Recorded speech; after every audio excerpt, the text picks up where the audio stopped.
I'm Lee Ritchie with Local Government Risk Management Services, and today we're going to be doing a training on stress management. Let's start with a very simple stress test.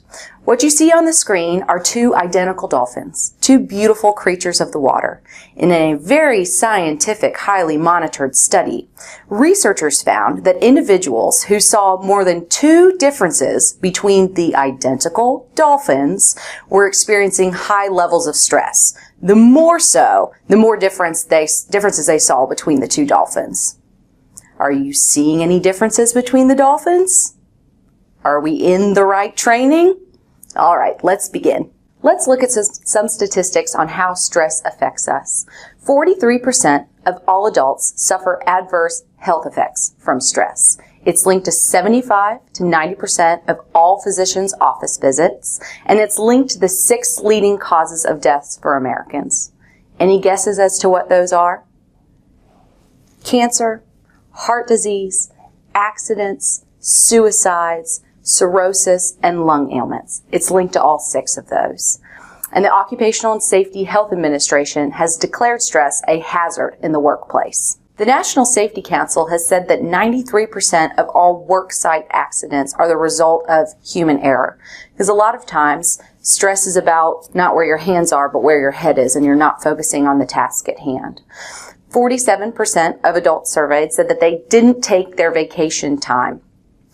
If you think back to a couple years ago, there was a MasterCard commercial where there were kids going, one more day, encouraging their parents to take their vacation. Are you somebody who takes all your vacation time? If not, why do you think that is? Maybe it's because you know that you've got to work harder before going on vacation, or when you get back, there's going to be a mountain of paperwork waiting for you, so it's just easier to not take it at all. But believe me, you need those days, and you should use them. 72% of U.S. workers said that emotional stress is pervasive in the workplace. Pervasive is a fancy word meaning existing in and spreading throughout, which means that either your stress or bad attitude or your coworker's stress and bad attitude are infectious. It spreads throughout the workplace. I think everybody has had an example of where somebody had a bad attitude and it rubbed off on them. So it does affect other people. And then the scariest statistic is that more heart attacks happen on Monday morning than any other day of the week. That just shows what jumping back into the Monday morning routine can do for you health-wise. So let's talk about what stress is. Stress is your body's natural physiological response to situations or stimuli that are perceived as dangerous. Think about this as your fight or flight, your sympathetic nervous system that kicks in and tells you to fight or flee from stressful situations. The problem is this biological response dates back to a time where we had to maybe run away from something that was trying to eat us. You can't necessarily fight or flee from 21st century stressors, such as an email from your boss or having to pay a bill. Okay, I highly recommend not punching your boss in the nose or running away from them if you want to keep your job. But also, the things that are stressful in your life, such as pressures from the outside world or failure to adapt to change. We are creatures of habit. If you think back, I always think about my college English class, where on the first day we came in, sat down in seats that were not assigned to us, and then what happened? We all sat in the exact same seat for the rest of the semester, just because we are creatures of habit. So when change happens, we see that as stress. Now there are 2 different types of stress to talk about. The first one is good stress, known as eustress or euphoria and joy. And this can be seen when you're falling in love or get to meet your favorite actor, actress, or professional athlete. But most of the time when we talk about stress, we talk about the bad kind of stress, distress, or just simply stress, right? This is fear, anxiety, irritation, all of these emotions that we experience throughout the day that we might not necessarily originally associate with stress are stress, and the bad kind. Now looking at distress a little closer, there are 2 kinds. There's acute stress, which is short-lived, and sometimes that can actually be beneficial. If you think about having to meet a deadline, right? That's a short-lived thing. That stress of the situation of needing to meet it can give you the energy and enthusiasm to crank it out and get the job done. And then once the situation's resolved, the deadline is met, the stress then goes away. So other examples would be something like getting a flat tire, or if you think about if you've ever been driving down the road and there's a police car parked on the side of the road, then all of a sudden those blue lights come on in your rearview mirror and your heart starts beating fast as your sympathetic nervous system kicking in. But as soon as that car whizzes by you, since they're going after somebody else, the stress goes away and you start to calm back down. And then there's chronic stress, which is ongoing stress. Chronic, by definition, is anything that lasts 3 to 4 months or longer. So maybe it's an ongoing situation, or your feelings around that situation haven't been resolved. Death of a loved one, financial stress, or maybe even chronic pain can put stress on your body over a long period of time. And that's not something we want to have. So for a second, I want you to think about my glass half full here. It's not a glass half full, half empty kind of a scenario. But think about the weight of this water glass. Pretty minute, okay? It's pretty light. I've been working out. I can handle it, okay? But if I hold this glass of water for a minute, I'm fine. Nothing's going to happen. No sweat there. But what if I hold the same water glass for an hour, an entire day? The fact that it's a lightweight object no longer makes such a big difference, but how long I hold on to it for. And the stresses in your life are exactly the same way. Sometimes it could be something small, but if you hold on to it for a day, a week, a year, that weight can become crippling. So as soon as you can, as early in the day as you can, take that stress and put it down, because it's not anything that you want to hold on to for any length of time. Now let's take a moment to look at some various sources of stress. The first one is situational stress. This is caused by things in your immediate environment. So keyword, it's happening now. It's situations you find yourself in or things that happen to you. It's also the reason why this is a stress management course and not a stress elimination course, because stressful situations happen all the time. So this could be driving down the road, you find yourself in traffic, work deadlines, stuff that's going on. So a lot of times when we think about stress, we think about situational stress. But there's also body stress. Okay, this is abuse and neglect that we put on our bodies. So what are some ways that we abuse and neglect our bodies? Not eating enough, not exercising enough, eating too much, right? Drugs, alcohol, not getting enough sleep. This is all stress that we put on our bodies, and that's an important stress to consider as well. And the third one is mind stress. This is the making mountains out of molehills. A lot of times, the stress that we encounter, we create ourselves. We make it up in our heads. It's also, if I ask 12 different people what stresses them out, I probably get 12 different answers, because we have different life experiences and beliefs, and different things stress us out differently based on how we process them in our minds. So it's important to identify the stressors in your life. Is it an external exacerbation, something that's happening to you, a workplace, family issue, something that's an unexpected life change? Maybe you're changing jobs or having to move. What's going on in your life happening to you? Or is it an internal irritation, a fear or lack of control, a belief that you have? It's always important to identify what those stressors are so that you can handle them head on. Please take a moment to complete the Workplace Stress Scale quiz and then add up your score. Now that you've got your stress scale score, let's see what it means. If your score is 15 or lower, and 33% of folks are in this category, you are chilled out and relatively calm. Stress isn't much of an issue. Of a total score of 16 to 20, 35% of folks are in this category. It's the largest group. You have fairly low stress. Coping should be a breeze, but you probably have a tough day every now and then. Still, count your blessings.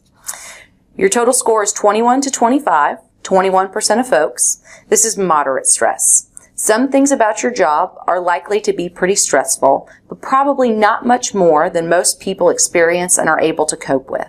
Concentrate on seeing what can be done to reduce items with the worst scores. A score of 26 to 30, 9% of folks, is severe stress. You may still be able to cope, but life at work can sometimes be miserable. Several of your scores are probably extreme, and you may benefit from counseling. A score of 31 to 40, 2% of folks, stress level is potentially dangerous. The more so, the higher your score. Seek professional assistance, especially if you feel as though your health is being affected. And this is just the workplace stress scale score. This is not home stress or second job or anything else that's going on with your life. So it is important to look at this score and think about it seriously and see what can be done to reduce items with the worst scores. So now that you know you're stressed, let's look at how that stress affects your physiology. In the short term, stress will increase your heart rate, get you breathing faster, increase your perspiration, your rate of breathing, your muscle tension, and your metabolic activity, which is fine in the short term. But in the long term, if that acute stress turns into chronic stress, that's when severe impacts on your health can be seen. So stress will raise your blood pressure, similar to caffeine, but the blood pressure will come back down as soon as the stressful situation is over, such as when the caffeine wears off. But in the long term, if it's a chronic stressful situation, something that's ongoing, then it could lead to hypertension as a chronic condition. You could have chronic pain from that muscle tension. Where are you holding that muscle tension? Is it in your back? It could make you more susceptible to illnesses. The cold and flu can give you depression, insomnia. All of these things in the long term are very detrimental to your health. So with situational stress, you know the stressful situation is happening, but a lot of times our body is under stress and we may not know that it is. So there's ways that you can check and measure stress. One would be checking for muscle tension. Are you tensing up any muscles without realizing it? Maybe you're furrowing your brow, clenching your jaw, you're feeling it muscle tension in your back, clenching your fists, curling your toes, any of those. So give yourself kind of a full body scan, do from top to bottom or bottom to top, and check to see if you're holding tension in any of those muscle groups. Also, check for your hand temperature. Okay, if you take your hands and put them at the base of your neck, just above your collarbone, if your hands are noticeably cooler than the rest of your body, that may be a sign that you're experiencing stress. Or check for nervous sweating. What's going on? A rapid pulse rate. Okay, the resting pulse rate for an average adult is 60 to 80 beats a minute. So if you are if you're in the 100 range, you've got a quick pulse rate and your body may be experiencing stress. Or check for rapid or shallow breathing. One easy way to do that, to check for shallow breathing, is to take one hand, put it on your chest, take the other hand, put it on your belly, and take a couple of breaths.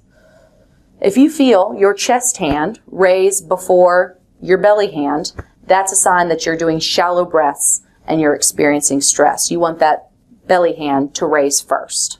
So since you've decided you're stressed, let's do something about it. The best stress management programs couple coping skills with relaxation techniques as a means to both cope with the stress and then relax it away. Let's first take a look at coping skills, a way to look at the problem and then work towards a peaceful resolution of it. Let's first look at coping skills of what not to do to deal with stress. Smoking, drinking too much, using pills, drugs to relax the stress away. This isn't a valid option because you may be feeling better about the situational stress by smoking or drinking, but that is then putting your body under stress. So you're switching the form of stress from a situational stress to a body stressor. Zoning out in front of the TV, having too much screen time, blaming friends and family. A lot of times we're the absolute nastiest to the people we love the most, or withdrawing from them, not talking to them, sleeping too much or too little, procrastinating. Procrastinators of the world, unite tomorrow. You're putting those off and not dealing with the issues at hand and saving them for later. So those are things not to do.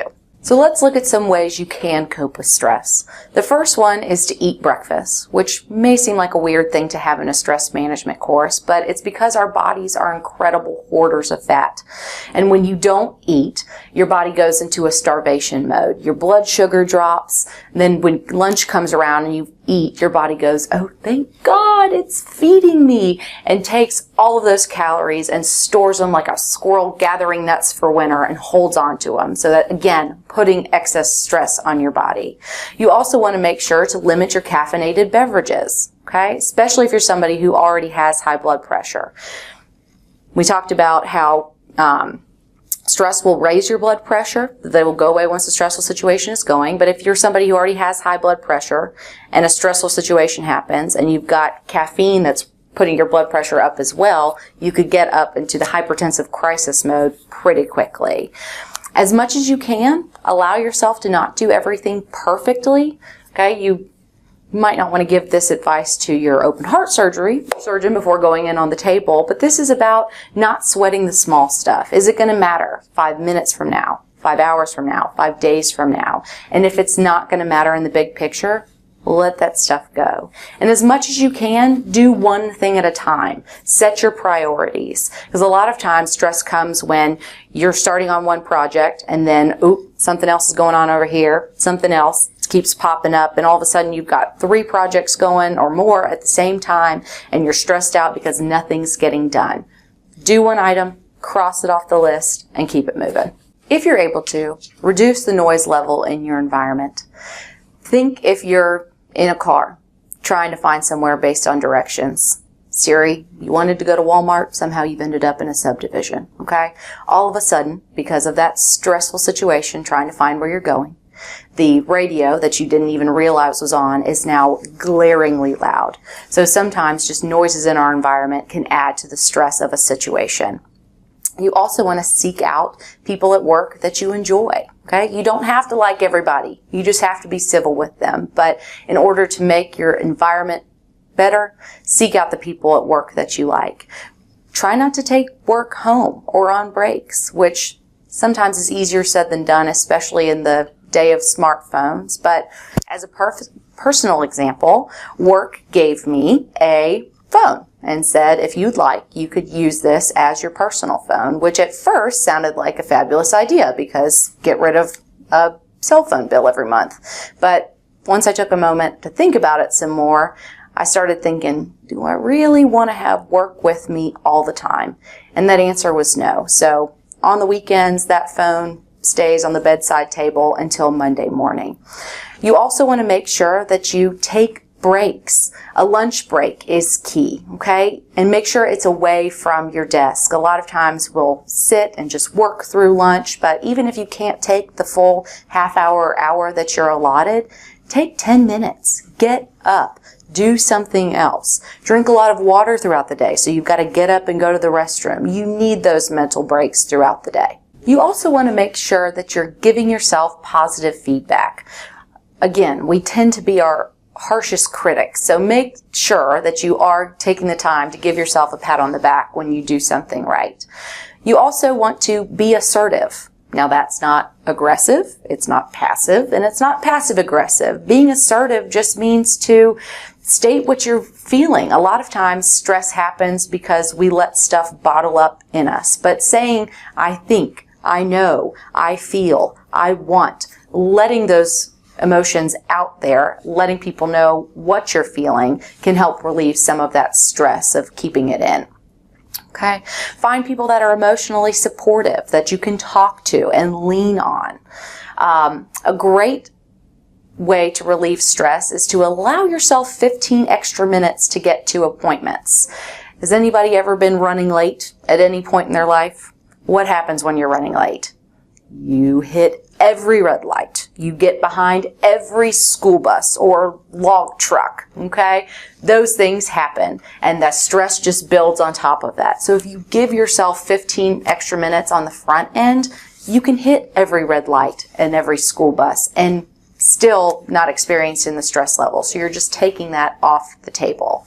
And now we're going to look at a cognitive reframing, which is a restructuring of the way that we're thinking. So cognitive restructuring is a great tool when it comes to reshaping the ways that we think about things. So it's a restructuring of those inherently nasty negative thoughts that are often the first ones to come to mind.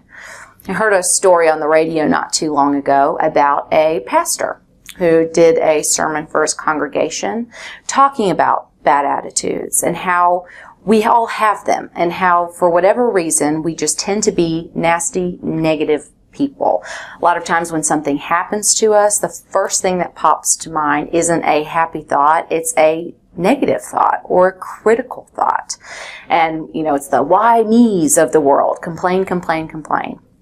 So what he did was he wanted to put everybody on a 21-day cognitive restructuring stress management challenge. And the idea is that you have to go 21 days, because that's how long it takes to form a new habit. 21 days without complaining, without using criticism, and without gossip. And what he did was he gave out bracelets to everybody. So you can use a bracelet that you have or just a simple rubber band. But this is your reminder of the challenge that's going on. So you'll put it on your wrist and you will try to go 21 days without complaining or being negative. Okay? If you find yourself complaining, criticizing, gossiping, you've got to take the bracelet off, switch it to the other wrist, and start the 21 days over. Okay, so this can be challenging. You have to find those nasty thoughts when they pop into mind and then restructure them. Okay, there are some caveats, right? So you can have a criticism if it's a constructive criticism. So for example, it's a Friday afternoon on your lunch break, you've got several errands to run, and the first one you do is stop at the post office. The line is out the door. So if your first negative thought is, oh, why me? I've got all this other stuff to run, complain, complain, complain. That's a negative thought. You've got to switch to the other wrist, start again. But if you accept the line, that was your errand to run, it needs to be done. You could work through the line, and then when you leave, you say, okay, maybe noon on a Friday is not the best time to go to the post office. So next time I'm going to go at first thing on a Tuesday morning. So that way I'll avoid the line. That's constructive. You've eliminated that stressful situation for the future. And that's okay. So the goal of cognitive restructuring is to identify those negative thoughts and flip them from nasty negative ones to positive ones, which is sometimes easier said than done. So let's think about a situation. Maybe you're working, cranking it out, got a lot of stuff to do, and all of a sudden your boss comes in and drops something on your desk and says, stop what you're doing. This needs to be done right now.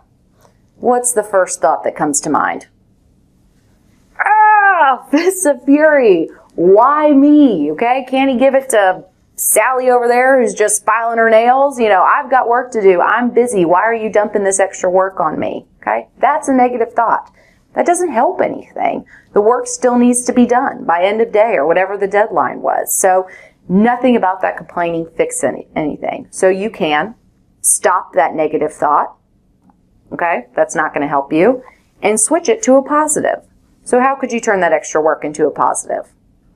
Maybe it's boss chose me to do it. Me, because he or she believes that I'm the best person for this job. Or, good, I didn't like what I was working on anyway. I'll pass that off to Sally who's filing her nails. Okay? Sometimes it's tough, but you can identify the negative thought, switch it, and turn it into a positive. And that's the goal of cognitive restructuring. Now let's take a look at some relaxation techniques. This is a way for your body to relax and help return it to a state of physiological homeostasis. Okay? So when you're looking at relaxation techniques, a great one is physical exercise. Think of it as a way to burn off that stress, take it out on something. And it's important to find physical exercise that you actually enjoy doing. Okay? You don't want to add stress by making it something you don't enjoy. But exercise truly is one of the best things you can do for your health, and burning off that energy, that stress in a healthy, positive way is really helpful. You could do yoga, Tai Chi, diaphragmatic breathing, which we'll look at in just a second. Progressive muscular relaxation. You can do this one with me, okay? This is where you'll purposely tense up each of your muscles, okay? Start with your toes and curl them up. Then work up your legs and tighten your calf muscles, your thighs, okay? Your gluteus maximuses and minimuses, your ab muscles, your arms, your shoulders, okay? All the way up to your face, and give it a good squinch. And you're going to squeeze, squeeze, squeeze, tense up all those muscles, and then relax. And you can kind of feel that stress melt away. Okay. You could also do guided mental imagery, and there's a lot of resources on the internet for this. This is where you'd just simply turn off the lights maybe, or take a few minutes alone at your desk or at your house, wherever you are, in your car, and they'll guide you through some mental imagery. So it would be, close your eyes, you're on a beach, you can hear the waves and the the seagulls and that sort of a thing, and kind of calm you down that way. Or music therapy. Typically this works best with music that does not have lyrics, but any music that you enjoy can really help there. So just different ways that you can relax the stress away. When it comes to breathing, when we're stressed, we tend to not do a lot of it, right? You can always think about a stressful situation, somebody say, breathe, and you're like, oh, you kind of take that gas. So we tend to hold our breath or practice that shallow breathing we talked about earlier when we're stressed. And it's important to consciously shift from that shallow chest breathing to an abdominal breath, okay? Chest breathing, you're only moving half a pint of air. So you're not getting enough oxygen to the brain, and it exacerbates fatigue, okay? When you're shifting to abdominal breaths, okay, so you feel that belly hand raise first, you're moving 8 to 10 pints of air versus the half a pint of air. So you've got more oxygen getting to your brain, and that increases alertness. So you always want to make sure that you're taking the time to consciously shift to those deep abdominal breaths. Now let's give a breathing exercise a try. So what we're going to do is a yoga breath. So this is a 4-7-8 breath. So what you're going to do, I'm going to tell you before you give it a try. So what we're going to do is you are going to slowly inhale through your nose for 4 seconds. Okay? You are then going to hold that breath for 7 seconds. And then for 8 seconds, you are going to very slowly exhale that breath through your mouth. So what you can't do is just, okay, that's not it. It's all about controlling your breathing and focusing on it. So it is in for 4, hold for 7, out for 8. So I'm going to count this out for you, and I want you to go through it twice because you're definitely going to mess up on the first time. So try it through twice. I'm going to count it out for you, but I want you to see how this relaxes you and how you feel at the end of it, okay? So ready? Begin. Breathe in. 4, 3, 2, 1. Hold 7, 6, 5, 4, 3, 2, 1. Exhale 8, 7, 6, 5, 4, 3, 2, 1. Again, inhale 4, 3, 2, 1. Hold 7, 6, 5, 4, 3, 2, 1. Exhale 8, 7, 6, 5, 4, 3, 2, 1. And you can do that for just a minute or two, and it'll help bring your blood pressure back down, get your heart rate under control, get you breathing normal. It's amazing what just 1 to 2 minutes of doing a breathing technique like that will help do. So the next relaxation technique we're going to do is called the Relaxation Response. And what this is essentially meditation of sorts. I know that meditation can sometimes get a bad rap because people think about chanting monks or sitting in a dark room cross-legged with candles burning, okay? But that's not necessarily the case. It's any repetition of a word, a thought, a prayer, a mantra, okay? And reciting that over and over and forcing everything else that tries to pop into your mind out of it. So you need to come up with something. A word, a saying, a phrase, a prayer. If you think about counting sheep, for example, that's a relaxation response. You're only focusing on the repetition, the counting of those sheep, and everything else that's coming in, you're trying to push out of your mind. So, maybe it's, this too shall pass. Keep calm and carry on. It's almost happy hour. Whatever it is, you need to come up with something and use that as your repetition and to force everything else out of your mind. But there's physiological and psychological benefits to this. This can help decrease your heart rate, get your blood pressure down, relieve your anxiety. Okay, so finding something and pairing it with a breathing technique. So I want you to try that. Okay, pick a thought, a saying, a phrase, and pair it with a 2-second in through your nose and 2-second out through your mouth. So, this too shall pass. And again, doing that for 1 to 2 minutes and figure out how you feel at the end of it. So how about you stop now and give that a try. Welcome back. Hopefully you did take a minute or two to practice your own relaxation response. But some final thoughts before we head out. One is that stress or change is going to happen both in your lives and in the workplace. And it's important to remember that you cannot fight or flee from those 21st century stressors that happen to us. So through these coping skills and the relaxation techniques, hopefully you can help cope with the stress, better identify it and how to deal with it, and relax it away. Those are truly the best ways that you can manage the stress that is bound to be a part of your day-to-day life. And it's always important to remember that we cannot change the cards we are dealt, just how we play the hand. Or, in the great words of Kenny Rogers, you gotta know when to hold 'em. Not gonna sing. But yeah, it's how you respond to things, and that's always important to remember. So, thank you for joining our stress management program today. If you have any questions, please feel free to email, write us in. I'll be happy to help in any and every way I can.